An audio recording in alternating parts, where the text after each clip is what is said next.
আজকের থেকে শুরু। মোটামুটি কি জিনিস থাকে এই জন্য মেলা? সব কিছু থাকে মেলার মধ্যে, সব কিছু পাওয়া যায়। কোন জায়গায় বসে এটা?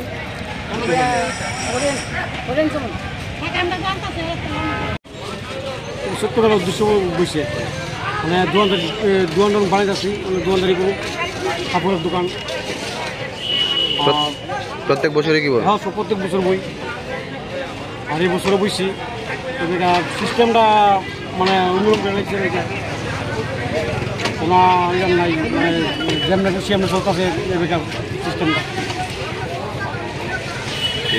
আমরা প্রতি বছর চৈত্র সেলের জন্য মিউনিসিপ্যালিটি থেকে জায়গা দেওয়া হয়। এটা নিয়ে এখানে আমরা ইলেকশন সেলে বসি, অনেক সুলভ মূল্যে জিনিস বিক্রি করা হয়, সব আইটেমই পাওয়া যায় এখানে। কতদিন চলবে এটা? 10 দিনের জন্য, 4 তারিখ থেকে 13 তারিখ পর্যন্ত। আজকের থেকে শুরু? আজকে থেকে শুরু হবে।